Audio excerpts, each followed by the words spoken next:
Saya tahu kok banyak fitnah disampaikan ke SBY, tetapi saya tidak pernah merespon karena fitnah itu hanya tujuannya untuk kepentingan dia pribadi. Dia hanya untuk dapat jabatan, untuk dapat dipercaya. Ada saya nggak ada masalah, silahkan aja.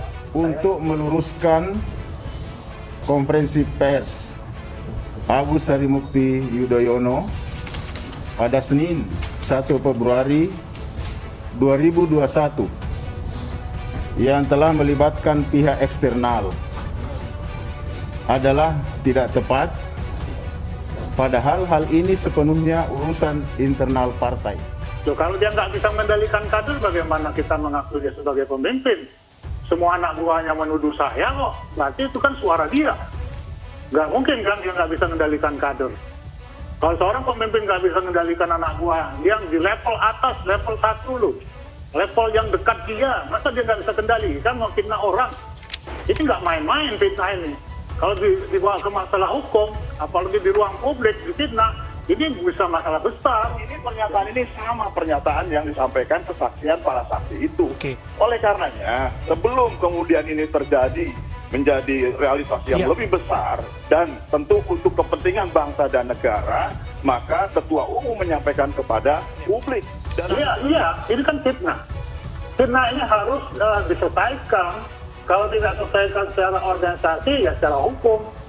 Jadi kalau tidak mampu membuktikan, artinya tidak mampu memimpin partai. Siapapun juga, saya tidak bicara ketua umum. Apakah dia ketua harian, apakah dia itu di majelis tinggi, saya nggak peduli.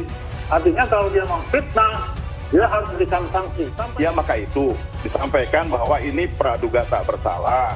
Kami berdasarkan temuan dan fakta-fakta kesaksian dari para saksi-saksi ya. Nama saya disebut oleh Syarif Hasan, oleh Raslan Nasidik, oleh Pak Herman Heron. Jelas menyebut nama saya. Itu bukan praduga tidak bersalah. Kalau praduga tidak bersalah, inisial silahkan. Tapi menyebut nama saya itu sudah fitnah. Dan fakta bukan hanya 1-2. Ya, dari semua tingkatan partai, baik dari DPP, DPD, DPD, semua mengatakan hal yang sama. Apakah kita bisa membiarkan ini? Tentu tidak. Dan inilah cara kami untuk menyampaikan kepada publik bahwa ada upaya-upaya eksternal yang akan mengambil alih kepemimpinan di Partai Demokrat. Begini Pak Herman, menyebut itu, Anda kan kenal saya. Anda kan bersama saya lama. Jadi baiknya Anda klarifikasi, telepon atau apa, tidak dengan cara menyampaikan di media. Itu kan nggak baik. Kalau usah kita ngomong begini, katanya, ini nggak fair sekali. Ini publik loh. Berarti Partai Demokrat ini penuh dengan nuansa fitnah. Kalau saya biasa di fitnah, saya tahu kok, sering saya di fitnah. Nah, supaya ini tidak menjadi informasi liar, saya berharap supaya Pak AHY sampaikan langsung secara gamblang siapa orang yang dimaksud atau kelompok yang dimaksud, ya, karena pernyataan ini memiliki implikasi terhadap pemerintahan di bawah Presiden Pak Jokowi. Nah, saya kagetnya kok sampai Mas AHY sebagai ketua umum merespon ini secara besar-besaran seperti ini, yang bagi saya kok malah membesarkan gerakan kecil yang tidak seharusnya direspon secara besar-besaran seperti ini. Boleh saya direspon. telah mengirimkan surat secara resmi kepada yang terhormat Bapak Presiden Joko Widodo untuk mendapatkan konfirmasi dan klarifikasi dari beliau terkait kebenaran berita yang kami dapatkan ini. Sekali lagi, jangan dikit-dikit istana dan jangan ganggu Pak Jokowi dalam hal ini. Karena beliau dalam hal ini tidak tahu sama sekali, tidak tahu apa-apa dalam hal ini, dalam isu ini gitu ya. Jadi itu urusan saya, Muldoko ini, bukan selaku KSP.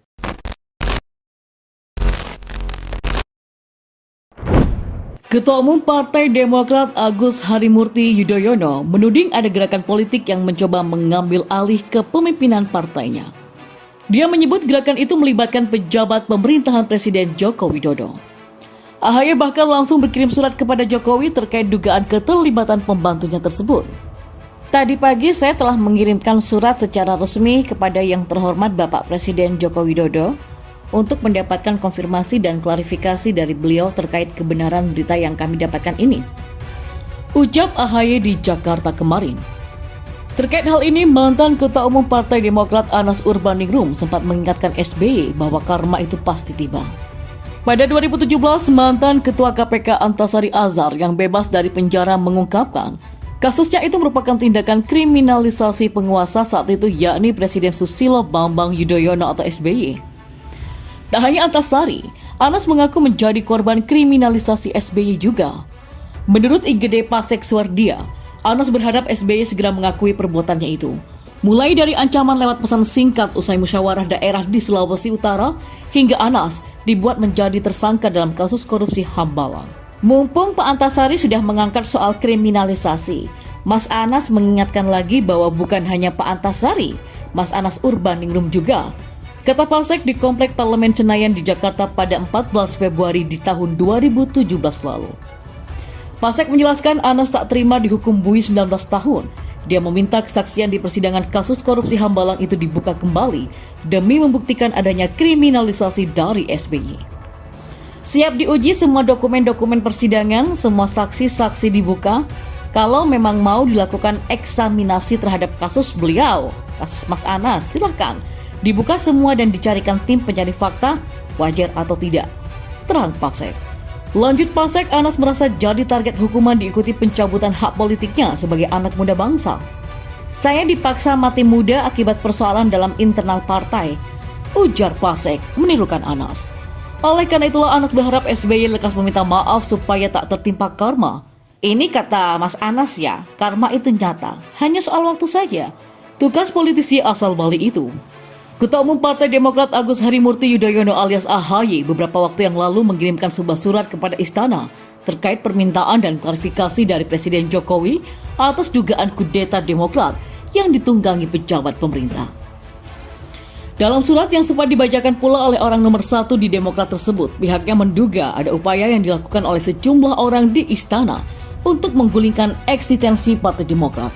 Lantas, sudahkah Presiden Jokowi membaca surat terkait kudeta Demokrat itu? Kepala Badan Komunikasi Strategis DPP Partai Demokrat Herzaki Mahendra Putra menjelaskan bahwa sebenarnya Jokowi telah membaca surat itu. Salah satu yang menjadi tolak ukur adalah kata Herzaki terkait tanggapan dari Kepala Staf Kepresidenan atau KSP Muldoko beberapa waktu yang lalu yang artinya surat itu sudah sampai di Istana. Hanya saja belum diketahui respon dari Presiden Jokowi lantaran pihaknya belum mendapatkan balasan apapun. Namun Herzaki menegaskan bahwa surat itu telah dibaca pada kemarin Senin 1 Februari 2021 sore menjelang malam. Menyoal pernyataan mengejutkan dari Ketua Umum partainya, dia mengaku sependapat lantaran dia menganggap memang ada dugaan pertemuan antara KSP Muldoko dengan sejumlah pihak lainnya yang ingin menggulingkan kepemimpinan Partai Demokrat. Hal tersebut bukan tanpa sebab, salah satu faktornya ialah berkaitan dengan jelang Pilpres 2024 mendatang. Mereka dipertemukan langsung dengan KSP Muldoko yang ingin mengambil alih kepemimpinan Partai Demokrat secara inkonstitusional untuk kepentingan pencapresan pada tahun 2024 nanti. Imbuhnya, lokasi pertemuan rencana kudeta Demokrat. Politikus Partai Demokrat Rahlan Nasidik turut menanggapi terkait kasus yang baru-baru ini beredar usai Ketua Umum partainya Agus Harimurti Yudhoyono mengungkapkan ada rencana kudeta Partai Demokrat. Berdasarkan dugaan dan isu yang beredar, rencana tersebut menyeret beberapa nama. Di antaranya adalah sejumlah mantan kader Demokrat hingga Kepala Staf Kepresidenan Muldoko. Dalam keterangan tertulis di akun jejaring media sosial Twitter miliknya, Rahlan Nasidik curiga dengan pernyataan Muldoko yang mengatakan bahwa aksi itu adalah tanggung jawab pribadinya. Padahal dalam kesempatan yang sama, Muldoko juga menyebut beberapa pejabat pemerintah seperti Kepala BIN, Kapolri, Menteri Hukum dan HAM, Menko Polhukam, hingga seseorang yang disebutnya sebagai Pak Lurah. Kemudian dalam cuitan lainnya, Rahlan mengungkapkan lokasi pertemuan yang diduga sebagai tempat untuk merancang aksi kudeta Partai Demokrat. Berdasarkan keterangannya, pertemuan tersebut bukan dilakukan di rumah, namun di sebuah hotel pada Rabu 27 Januari 2021 lalu. Menurut Rahlan, sebenarnya publik hanya berurusan dengan seseorang yang mengaku berasal dari pihak istana. Lebih lanjut, menyoal kader Demokrat yang tergoda untuk diajak kerjasama dalam melaksanakan kudeta tersebut merupakan permasalahan internal partai yang bakal diselesaikan dalam waktu yang dekat. Kemudian Rahlan kembali membawa nama mantan Panglima TNI tersebut dan memberikan sebuah nasihat dengan quotes milik Susilo Bambang Yudhoyono. Selamat malam Jenderal Muldoko. Kalau tak mampu jadi the good, Jangan jadi the bad, apalagi menjadi the ugly. Pungkas Rahlan.